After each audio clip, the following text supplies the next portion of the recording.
Good morning, everyone. It's Joker, and today we are back with another slime video. And it is now time to take on the boss battles of JUBILEE, of which there are only two. However,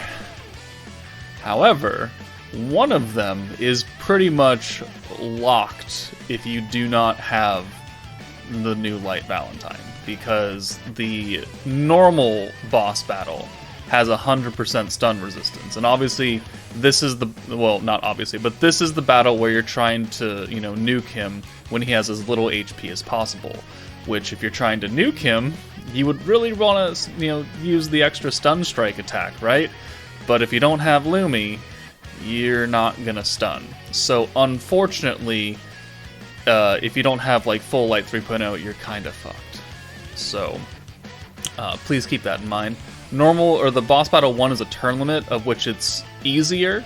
Obviously, the light team is still going to get you a high score because it's type advantage, he has physical resistance, but you don't need to use the light team to do damage, unlike here where it's counting weakness damage.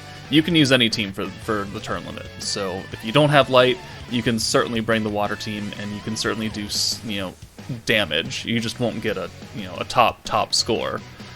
So, I mean, that is nice. So one stage is not locked, and one stage is kind of locked.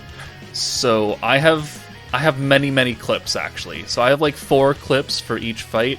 I have one like full run for each fight, and then a whole bunch of other like nuking clips that I will show you guys when we get there. Just to show you like the differences. So like this 9 limit, I'm going to use the light team, then like a good light team, and then not good teams that'll get you some kind of score whatsoever, just to give people ideas of what they can use.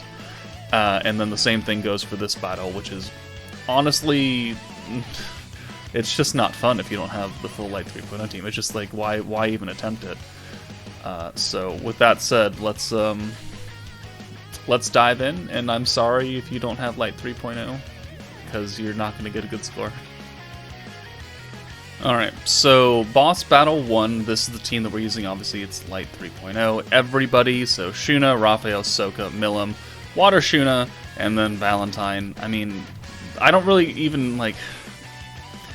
Turn 1 is the Soka orb change. Otherwise, this is straight up 9 turns of stacking, of which it's pretty boring. It's just that if you want to maximize your damage, you're going to want an ult with, Milim, you're going to want an ult with Valentine, and you're going to want an ult with Raphael. Which obviously 9 turns is a long time, and you'll get ults for all 3 of these units halfway through somewhere. It's just that sometimes RNG can be a total ass, and it can just not give you orbs for other people. So the problem that I've run into for this is that I use all 3 of their ults, and then I pray that I have 4-ish more turns to get their ult, and I never do. And then I have 2 ults, but not 3. I have a Milim ult, but not Raphael or Valentine. So it's kind of a game of cat and mouse, where do I use the ult now, or do I just hold on to it and then just bring them in? But once you have all 3, it's kind of hard, because you got your primary green changer and you got your stealer, and you don't want them to have their ults until the very end, because you want to maximize your 6 hands of blue. So it becomes very micromanagey for who you're bringing in, who you're swapping out, who you're keeping ults for, and praying to RNGesus that when the last turn hits, you have all 3 ults. Because my Milim does like 300,000 on an AoE, Valentine can do like 800,000, and Raphael can do like 1.2 million in the perfect Whaley setup. Just this team, like not even like talking about like full 100s across the board. That's what I can make them do. It's just that I've only had a few good runs where I've actually had all 3 of them with their ult on the last turn. So, because a lot of times this happens, right? This can happen where you just get a whole ton of oranges and no blues, and thankfully I have enough points to get myself out of this, because I can steal, I can bring in Shuna, and then I can use the green orb change when the Valentine orb comes in, because I take out Raphael. Like, things can work out, but we're only on turn, 3?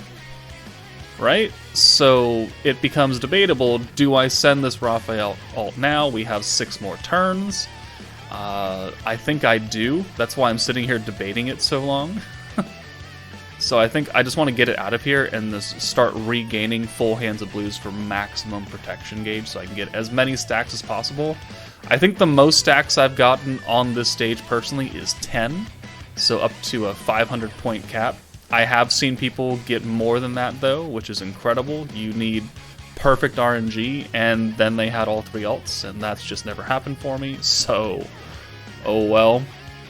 But it is literally just, it's a stacking team. What do you expect? I know newer players won't really understand the term stacking very well, but because of Shuna's, what she does, 10% on 10% on 10% on 10% forever and ever and ever and ever and ever. For 9 turns, you're just using Shuna over and over, and you're just making the damage potential that all 3 of your light units can do just increase, is what the stacking team means. There are multiple teams that do that. This is the newest one. It's kind of locked behind stunning. It's very unfortunate. That's kind of why, if you didn't pull any of them, I don't recommend you go for like 1 or 2 of them. They kind of need to work with each other. But honestly, I'm just gonna skip ahead until we nuke, because it's just a waste of time, and this video would be super long. So here we have 10 stacks because we're up to 500 points. We have all 3 ults with the primary units, right? So we've got Milim, Valentine, and Raphael. Milim's ult lowers Pierce resistance by 5%. Valentine's ult raises our Pierce power by 5%. So you want to use both of those before you send Raphael's ult. We're going to have all of the buffs active. We've already used the ult buff from Shuna and gotten her away. We're going to use the light resistance down, plus the light attack, plus the stun, plus the stun strike, plus the ult resistance down, plus the attack and light resistance down. And we have an entire full hand of Raphael. Unfortunately, 2 of them are green. But, we got to make do with what you got. So, we're going to send these. And Milim does 311,000. Good for an AoE. Valentine does 718. And then Raphael does 968,000. And then the follow-ups with the 200% orb pushes us over 2.5 million. 183,000 on that orb. So 2.55 right there. That's a very decent score. I think it's still my best score. 99.8. So, just... that's the things you gotta look out for, is keep on stacking and ensure that you have all 3 of their ults on the final nuking turn. That way you can maximize your damage. So that's like the full Light 3.0 team. Let's start bringing in a whole bunch of clips of other teams that I have attempted this with for not so lucky players. Okay, so this is the nuking turn of an even more wailed out team. We have swapped Sokka for Fire Milim to gain the crit and crit seal. So that will enable us to do more damage, and that way we can put it on 2 of our units. It's just that unfortunately right here we only have 2 ults, so our damage is, I think, held back. Not I think. Oh no, we have 3 ults. Never mind, I lied. But we can only put the crit on 2 of them, right? Because we can't just bring Milim in and then not have her nuke. So Raphael and Valentine are going to be our single target damage dealers. They're going to have the crit buff. They already have the ult buff. We're going to have these 2 other stacks. We are a stack down from the last run, so we're at 9 stacks now. So we're going to do a little bit less damage, which is unfortunate, but we do have all 3 ults, so hopefully our damage can kind of make up for that with the crit. So same buffs, same everything. Still, same strategy, stacks on stacks on stacks. And now we'll kind of compare the damage that we do now. So Milim did like 311k, but that was... she doesn't have the crit buff then, and she doesn't have it now. She'll have everything else, though. Valentine did like 700, and Raphael did like 900, or 800 something. So 861 for Valentine, and then Raphael hits over 1 million. And then the follow-up orbs, unfortunately, are just Milim's, which are the weakest character. So we hit 2.53, which is about 20,000k less? 20,000? Yeah, so we're like 400 points off of the last one, but you can definitely bring Fire Milim, The crit seal means that you can actually crit him. She does have an orb change. It's a single green to single blue, which does help out. It just it helps out Valentine with green orb changing. So that is also a team that you can try and run. Let's move on. Okay, so now we're back on normal 1 with the water team with Shuna and Raphael. So, you know, there is that caveat, but you can definitely bring like Dark Valentine, and you can use Water Milim as the protector. It's just you need to do a lot of damage on this stage. So whatever your best damage dealing stacking team is what you're going to have to use on normal or boss battle 1. If you don't bring Sokka, you're kind of stuck with not having a full send turn 1, which is unfortunate, but you know, we made it work. So we brought, you know, Shuna, Rimuru, Milim, not Milim, Shuna, Rimuru, Shion, Hinata, and Rimuru, and then we've just been stacking up. Obviously, we know what this team can do because this is the same team I used for normal 3, and Hinata did almost 1 million damage. But I don't think we have as many stacks here, unfortunately. Yeah, we're going to be back at 9 stacks again. And I don't know how much I've been stacking with... Okay, I've got 3 stacks of Hinata's alt buff as well. It's just that now we don't have type advantage, so it won't look as good. Because, you know, we're going type neutral. So Hinata would have hit over 1 million on this clip if it was like a fire team or something. But it's not, so we got to make do with what we got. So there's the stun strike, there's that. We now have all the buffs going. So we have our 3 primary single target damage dealers here. It doesn't really matter what order you send now because they don't really do anything for themselves. They're all their DPSs, and I think Shuna raises our stun dodge. But 827,000 for Hinata is pretty good. 407 for Raphael. Unfortunate, but Raphael's not getting like the light buff for anything, so we're also not getting like the attack buff from Light Milim, so it's not going to look as good. But we get 71.9 here, which, you know, for not using most of the light team is not bad. And if you don't use Shuna and Raphael, and you just have, you know, Bikini Milim, and you put like Dark Val in here, it'll look a little bit worse. But it's kind of, you got to work with what you got. So you can bring full water team if you want. You can bring the full space team. I don't think the space team runs just as well because the amount of points you need is 2 Eclipse for 250% on blues. So unfortunate, it's been power crept out. Space Milim still is very good. You can put Space Milim on this team instead of Hinata. I mean, kind of. You can swap out some of the supports and make her look good with Drago. I mean, that's entirely possible. But that is like the other stacking team that can do lots of damage.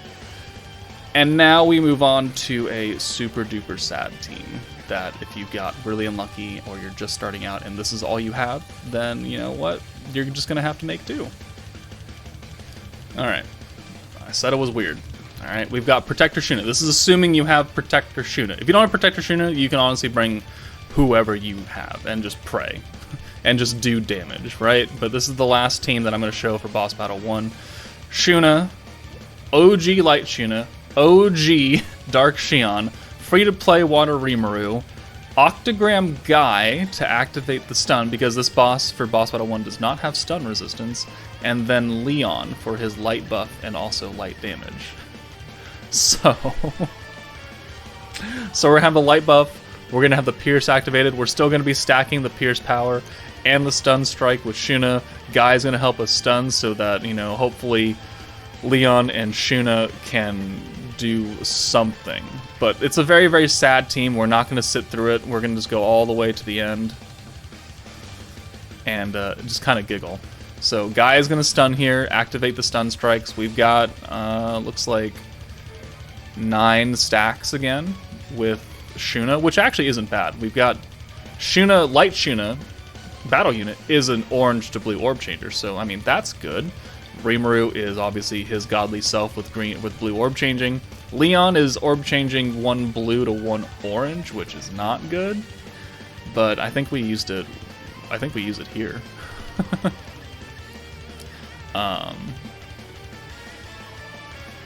think I use it here? No, we're gonna do that. Okay, we have enough points, because obviously we don't have any, like, really big-time buffs that warrants 340 points.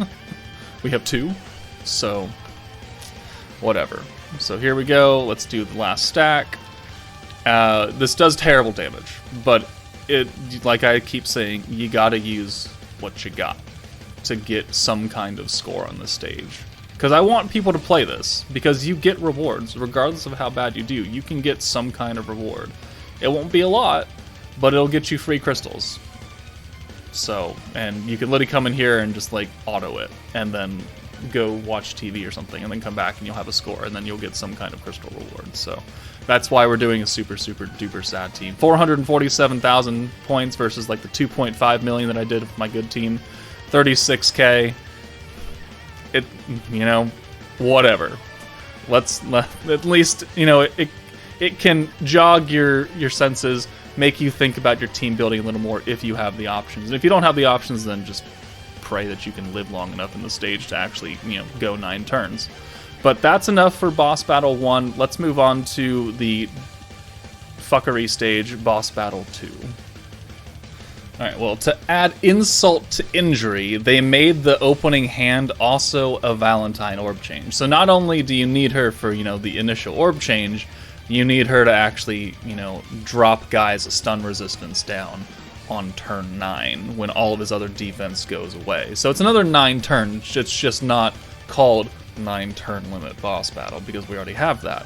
So this one you're traditionally trying to nuke him out of existence, which also means you kinda don't want multiple ults at the very end, because if you try and buff up with everything and you have all 3 ults, you're gonna straight up murder him without doing maximum damage. So any ult that you get that's not Raphael, you're gonna want to hold on, like just get rid of. Actually, not hold on to. Yeah, you're just gonna want to burn it without buffing it. So the only ult you ever want to hold on to on this stage is Raphael's. You want to get him as low as possible, and ideally make sure that Raphael has the orbs on the last turn to do a lot of damage, because I normally I'd like start turn 9 and he's at like half HP, a little bit less than half HP. That's still like 240 something thousand. So you need to do some good normal orb damage to him to drop his health low and then nuke him out of existence. Unfortunately, that hasn't really worked for me that well.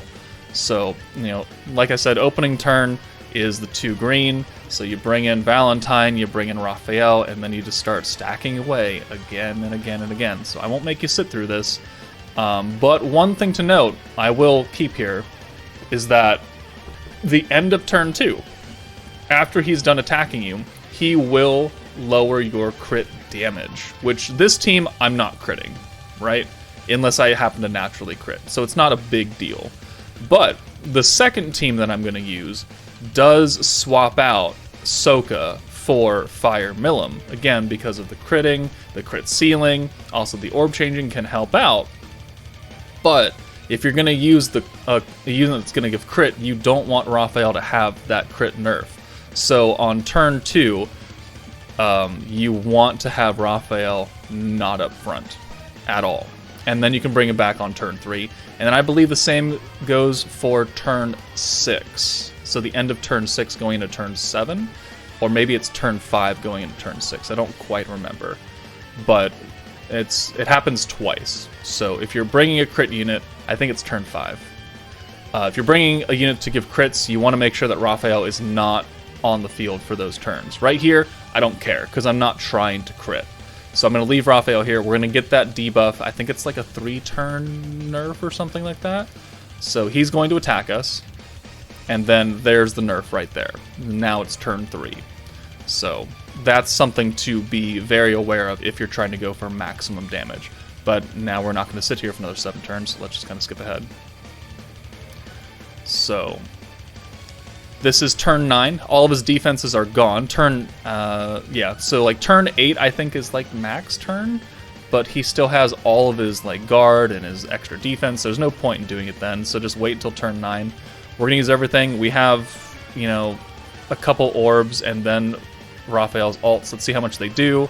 So 26, 42, 46, so that's good. He's in red health, and then we do 882,000. We were at 10 stacks right there. So it's pretty good. But you can get better if you bring Fire Milim instead of Soka. So let's go ahead and try that out as well. Also, that was a very good score, so it got me to top 1. I'm number 2 now, but whatever. Alright, so this is the full whale. So we, again, like I said, we've replaced Soka for Fire Milim. So Orb Stealer, Orb Changer single, Orb Changer alt buff, DPS, and then Orb Changer for green. This team runs actually pretty well. It's just that you need to make sure that on turn 2, you don't have Raphael up front. So let's go into turn 2 right here. So we're going to have to use both stacks on Raphael and then get him out of here. So what am I waiting for? Oh, we gave up. Okay. What are we doing here? What are we doing here? All right. So we're stealing. Do I not pay attention? Nope. Okay, here we go. There we go. So Raphael comes out. We've got a full hand of blues, and now we're going to send it. And now Raphael can avoid that nerf, so that when we do happen to nuke on turn 9, we are at max damage. So here, pop, pop, pop, pop, pop. He's going to hit us. He's going to put the nerf on, and then we are free to bring Raphael back in. And it's a very good hand, so we can just steal and then use Valentine's green orb change, and then we'll be set again. And then I think it's turn 5 right here that I don't want Raphael up front again. I think it's turn 5. We're going to test that theory out, though. So we can bring Shuna in for someone. Milim, Fire Milim. Yeah, okay. I sit here and think about it for a while. Alright, no, so I bring Raphael in for the 2 stacks. So it must be turn 6 then, going into turn 7, that I get nerfed.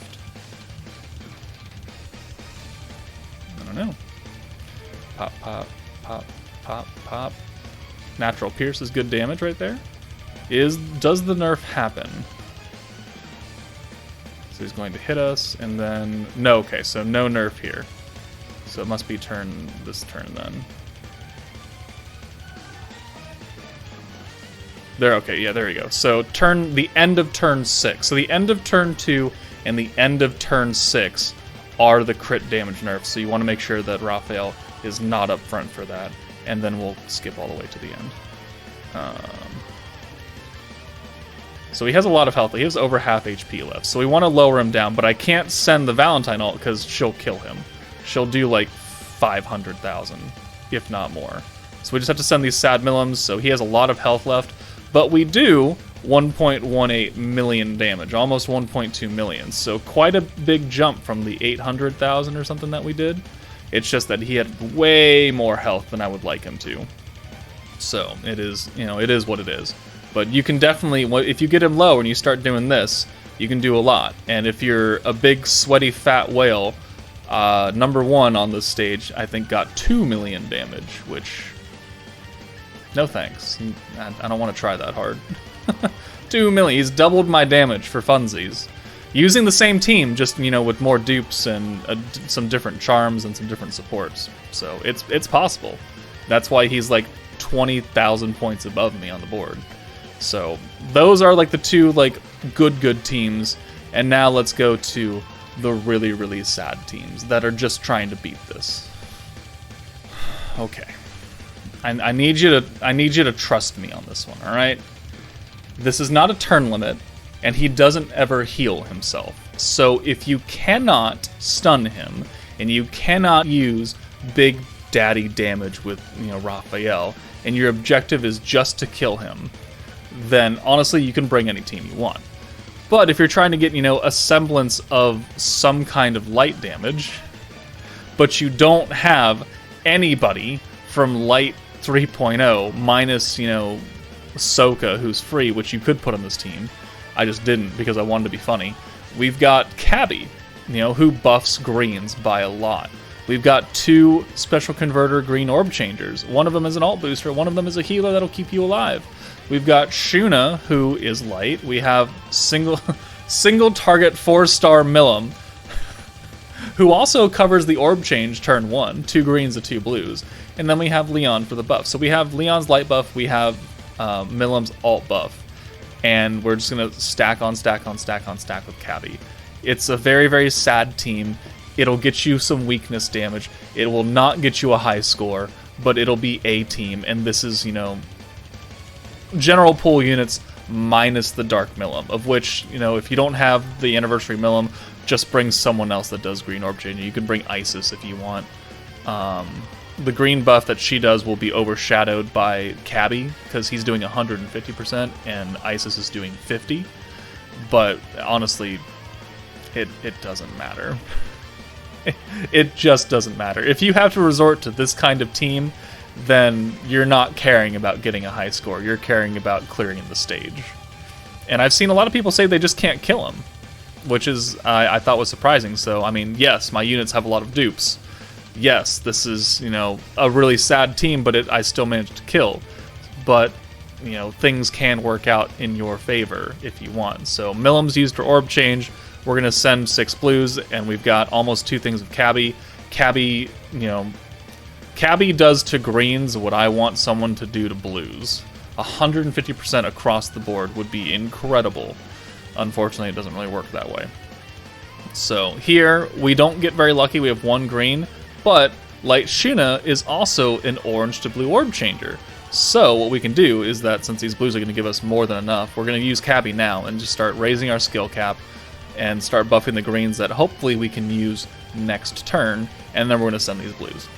And we're just going to have fun with it. So, turn 9, not realistic. You don't have enough damage. Don't even try. I think this is turn 14. So, it is what it is. However, now we have a good orb change hand for greens. So, Valentine unfortunately costs 30 versus 25 for Milim. It is what it is. But we have enough points to use both of them. And then, because Cabby is active, 1, we can do it again, because we're almost going to have 2 of them. Which doesn't matter. They don't stat. It's not 300% now. It's just 150 over again. But now, 150% still. We're going to lose... technically, he's lowering greens by 50%, so we're getting 100% boost on greens. But we're also losing 50% damage, which Cabby does not buff. But it's enough to get us a double ult for Shuna, a double protection gauge, almost an ult for Milim, off 1 orb. So yeah, that's why I brought this team. It looks really funky. But if you have it, you can at least try and make it work. So I won't make you sit through this. Let's go all the way to the end.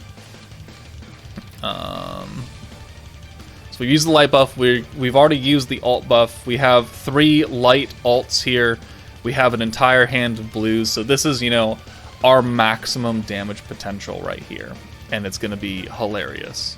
So, but it works. It does work. So 1, 2, and 3. 200% normal orb on Shuna does 14.8. Not great. Leon's an AoE, 24k. Light Milim, 41k, gets him pretty low. And then Shuna can follow up with 54.6. And that gets us a final score of 26,000. We didn't even get an S rank. But what do you expect? You're not stunning. You're not maximizing what the stage is meant to do. So, there's a team that can do it. I have one more team that can do it for you, and actually does it a little faster. So yeah, buckle up, because it's also a fun one. Alright. Light Shizu. Covering the orb changing, right? We've got Isis, who's got a 50% green buff, which will offset the nerf that Guy's putting on, except for the damage again. We've got Milim, who's the alt buffer and orb changer. We've got Leon, who's the light buffer again. We've got Shuna again. We've got Soka now instead of 4-star Milim. So, you know, 1, 2 of these units are OG, or they're in general banner pool. Soka is free. Isis is free. Milim is not free. You can bring Valentine if you want. Honestly, doing damage is not the name of the game here. But Shizu will help out because she does do 3 and 3 into 6 greens. She does have a 10% alt buff, and she is also giving your team Pierce, which means that your damage will be a little bit higher. No one's giving Pierce power though, so it's not going to be incredible. But it is, you know, something you can do. It's just that turn 1 now we don't have an orb changer for the hand. But if you have protection traits like I do on all 3 of your supports, the 4 blues will get you Shizu on turn 2. So you can just send the blues and you can be fine. So we were just going to swap in our light units, obviously prioritizing our 2 single target DPSs. And unlike this team and the last team, like, send the ults. You can buff them if you want. Shizu doesn't raise our skill cap at all, so it's going to be difficult to use double buffs in one turn unless you like use the Leon buff early, send them away, and then bring them back when you have enough points to use the alt buff. Like, that you can do that. I didn't do that here because it doesn't fucking matter. But whatever. So 50% gauge down, 50% damage decrease. Isis will make up for that though. So turn 2, we actually have a perfect Isis change because we can use her orb change and we can use her buff to at least get us back to normal green status as far as gauge is concerned. And then we'll just continue on, and then, you know, we don't have to use Shizu here. Obviously we want to use, you know, skills to raise up her pierce rate for, you know, this turn and next turn. So we'll at least get normal, like, skill points from this. And we have a full hand of light, so I mean, it's good. So there we go, we have 97 points, which means that we can use some other skills next turn to, you know, get us as close to guaranteed pierce as possible. I don't think we get there, I think we're at 90% after we're done. So yeah, unfortunately we get a full hand of orange almost, which we're going to use that and just change it, and then we're just going to send it. I mean, could we use other skills? Yes, we are. And because we have Shizu, right?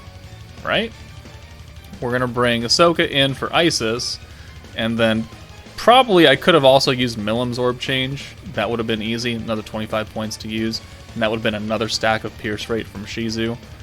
But oh well.